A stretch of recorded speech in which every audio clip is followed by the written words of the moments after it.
Normally ہم یہ کہتے تھے کہ جب یہ دوسری صورت میں جب یہ سورہ توحید پڑھی جاتی ہے الحمد کے بعد، تو اس وقت ہم کذالک اللہ ربی اس کے پیچھے پڑھتے ہیں اس کے بعد. لیکن اگر پہلی صورت میں، اگر پہلی رکعت میں اگر وہ آپ سورہ توحید پڑھتے ہیں تو اس کے پیچھے بھی کذالک اللہ ربی پڑھنا ضروری ہے. کذالک اللہ ربی جب کبھی بھی سورہ قل پڑھیں، چاہے جہاں پڑھیں، جی قل اگر ہم نے پڑھا ہے، سورہ اخلاص پڑھا ہے، تو کذالک اللہ ربی یا کذالک اللہ ربنا کہنا مستحب ہے، جیسا کہ پچھلے ہفتے میں بیان کیا گیا تھا. اس میں رکعت کی شرط نہیں ہے. شرط نہیں ہے. صحیح ہے، ٹھیک ہو گیا. تیسرا سوال چھوٹا سا یہ ہے کہ بسم اگر اللہ. آپ یا ہم جب وہ آخری سجدہ ہوتا ہے تو آخری سجدے کے ساتھ ہی ہم یہ بھی پڑھتے ہیں، ایک دعائیہ پڑھتے ہیں، سورہ یا خیر المسولین یا خیر الموتین، یہ پورا پڑھتے ہیں اس طرح سے، یا کوئی اور دعائیہ کلمات پڑھ جاتے ہیں. یہ چیز اگر ہم غلطی سے اگر سیکنڈ میں پڑھ جائے، کوئی سیکنڈ سجدے میں اگر یہی چیز ادھر پڑھ لے، یا خیر المرسلین یا خیر المسولین وغیرہ، اگر کوئی سیکنڈ سجدے میں بدر کے علاوہ، تو نماز کا کیا حالت ہوگی اس کی؟ سیکنڈ سجدے سے میں مراد سمجھا نہیں، یعنی پہلی رکعت کا سیکنڈ سجدہ؟ دوسری رکعت میں جو سجدہ جی ہے، ہاں اس سجدے میں اگر جی یہ آدمی پڑھ جائے یا خیر المسولین مثال کے طور پہ ہاں، سجدے میں، تو وہ آخری رکعت ہے یا 4 رکعتی نمازوں کی آخری دوسری رکعت رکعت نہیں ہے؟ ہے. لیٹ سے وہ ہاں نماز عشاء میں ہے، دوسری جی رکعت میں وہ نہیں پڑھتا، چوتھی رکعت میں جب ہو جائے گا تو آخری سجدے میں تو یہ پڑھے گا، ٹھیک ہے. ہاں لیکن دوسرے سجدے میں یعنی دوسری جی، رکعت کے یا خیر المسولین و یا خیر یا خیر الموتین. المسولین کیا جی وہ جی جی، پڑھتا ہے؟ دیکھیے سجدے میں یا رکوع میں اللہ کا ذکر کرنا، سبحان رب العظیم و بحمدہ یا سبحان رب العلی و بحمدہ یا خیر المسولین کرنا، یہ چیزیں اضافہ نماز میں نہیں ہیں، آپ کر سکتے، کوئی شرشکال نہیں ہے. کوئی نہیں. اچھا، چاہے دوسرا ہو یا پہلا ہو یا تیسرا یا چوتھا، کسی بھی سجدے میں اس کا خیر کا ذکر کر سکتے ہیں، کوئی شرشکال نہیں ہے. جزاک اللہ، ماشاء اللہ جی، بہت جی سبحان اللہ. بہت مہربانی. یہ قبلہ ایک سوال میرا بھی بسم ہے اللہ کہ آپ بسم نے اللہ. جیسے عرض کیا حضور کہ اگر آپ کو 4 یا 5 رکعت نماز کا شک ہے تو آپ نے سجدہ سہو کیا. اگر جی آپ کے ذہن میں یہ ہے کہ آپ نے 3 رکعت پڑھی ہے یا 4، تب جی بھی کیا سجدہ سہو ہو سکتا ہے؟ نہیں. ہو گیا سوال پورا آپ کا؟ جی ہاں، جی جی جی، السلام علیکم. آپ کے 2 مسئلے ہیں. پہلا مسئلہ یہ ہے کہ آپ کو شک ہے کہ یہ چوتھی رکعت ہے یا 5ویں رکعت ہے، تو آپ نماز ختم کر دیں گے، اس کے بعد سجدہ سہو کریں گے. یہ نہیں، مسئلہ تیسری. کلیئر ہو گیا؟ ہاں نہیں، جی پہلا جی مسئلہ جی، چوتھی اور 5ویں کا رائٹ. ہم نے بیان کیا نا، کہ چوتھی میں جی شک ہاں، ہے یا 5ویں میں شک ہے، تو اس کے بعد رائٹ ہم رائٹ. سجدہ سہو کریں گے. ٹھیک ہے جناب. بے شک اب آپ کا مسئلہ یہ ہے کہ یہ بے تیسری شک رکعت بے ہے شک. یا چوتھی رکعت ہے. اب مسئلہ یہ ہے کہ آیا یہ تیسری رکعت ہے یا چوتھی رائٹ. رکعت ہے. میں ٹھیک ہوں؟ جی، یہی ہے بے شک یعنی. بے شک. ہاں، جی اب جی، تیسری یا چوتھی رکعت ہے تو ہم اسے چوتھی رکعت سمجھیں گے. اگر ہمیں تیسری اور اوکے چوتھی میں شک ہے تو ہم اسے چوتھی رکعت سمجھیں گے، اور نماز ختم اوکے. کرنے کے بعد 1 رکعت نماز احتیاط پڑھیں گے کھڑے ہو کر کے، اور نماز اچھا، احتیاط میں صرف سورہ الحمد پڑھا جائے گا اور بس. اور اس کے بعد رکوع سجود کر کے نماز تشہد سلام کے بعد نماز ختم کر دیں گے.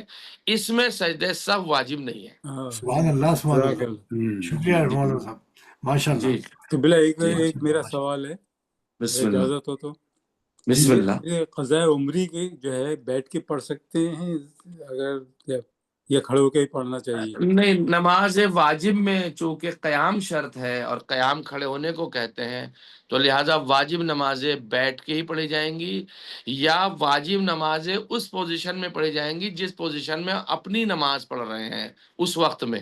مطلب ہمارے اوپر بیٹھ کے واجب ہو گئی یا کھڑے نہیں ہو سکتے، یا ہم اور جھک کے پڑھ رہے ہیں کھڑے نہیں ہو سکتے، یا ٹیبل پہ اور کرسی پہ بیٹھ کے پڑھ رہے ہیں نہیں پڑھ سکتے. تو جس پوزیشن میں ہم اپنی واجب نماز ادا کر رہے ہیں اسی پوزیشن میں ہم قضاء عمری ادا کر سکتے ہیں. اچھا، بہتر بہتر جی بہتر. اچھا، ایک اور جی چھوٹا سا سوال ہے.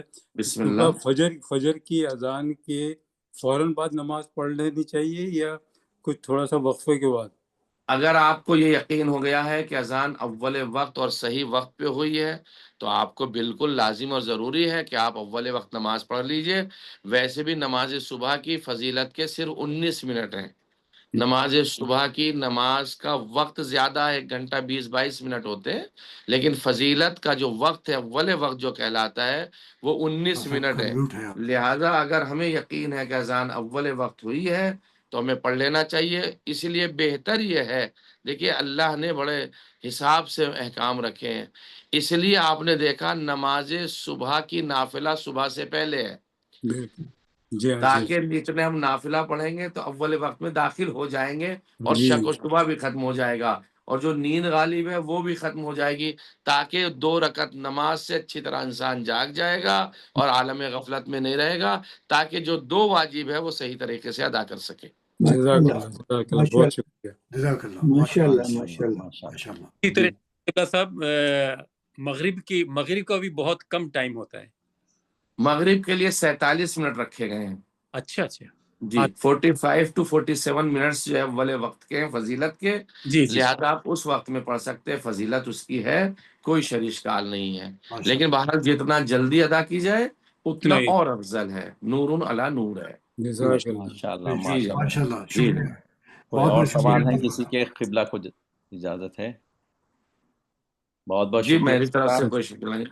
ٹھیک ہے، خداوند عالم آپ حضرات کے توفیقات میں اضافہ الہی فرمائے انشاءاللہ تعالی. آمین. پروردگار آج کے درس اور جلسہ اور جو بھی ثواب معین و مقدر اور تفسیر کا فرمایا وہ محترم جناب اعجاز قز لباس صاحب، قزل باز صاحب جو ہیں ان کے مرحومین کو اور آپ سبھی حضرات کے ہمارے مرحومین کی روح کو اصال فرمائے، الہی اور پروردگار ہمیں توفیق دے کہ ہم زیادہ سے زیادہ احکام شریعہ کو سیکھ سکیں الہی کہ صحیح معنی پہ اللہ کی عبادت کر سکیں. الہی. بسم اللہ الرحمن الرحیم. اللہم کل ولیک الحجت ابن الحسن صلواتک علیہ وعلی آبائہ فی هذه الساعة وفی کل ساعة ولیا وحافظا وقائدا وناصرا ودلیلا وعینا حتی تسکنہ ارضک طوعا وتمتعہ فیہا طویلا برحمتک یا ارحم الراحمین. صلی اللہم اللہ صلی علی بہت محمد. بہت شکریہ سرکار. انشاءاللہ بہت شکریہ. آئندہ بہت آئندہ شکریہ. خدا حافظ و ناصر بہت مولا کی بہت ضمانت شکریہ. میں بھی آپ سبھی اللہ حضرات تعالیٰ کو پھر سے مشکور ہیں آپ کے قبلہ اور ڈاکٹر بہت رفیع شکریہ. جعفری صاحب کے، اور تمام بہت شکریہ. دعا میں حاضرین یاد اور رکھیے گا. ناظرین اور سب کے ہم مشکور ہیں کہ آپ نے خدا اس کو کامیاب کیا، اس درس کو، اور ہم جزاک بہت سیکھے. قبلہ دعا میں یاد رکھیے گا. خدا محمد التماس سے دعا موفق الحمد باشید انشاءاللہ، ماشاء اللہ. ہمیشہ کامیاب رہے الہی انشاءاللہ. الہی اللہ الہی صحت عطا فرمائے. الہی. خدا حافظ. السلام علیکم. وعلیکم وعلیکم السلام. السلام ورحمۃ اللہ وبرکاتہ. شب بخیر. شب بخیر. جزاک اللہ جزاک اللہ. السلام علیکم. ماشاء اللہ ماشاء اللہ. چلیے انشاءاللہ ملاقات ہوگی انشاءاللہ تعالی. انشاءاللہ جی. بہت بہت شکریہ. شکریہ. السلام علیکم. بہت مہربانی. وعلیکم السلام.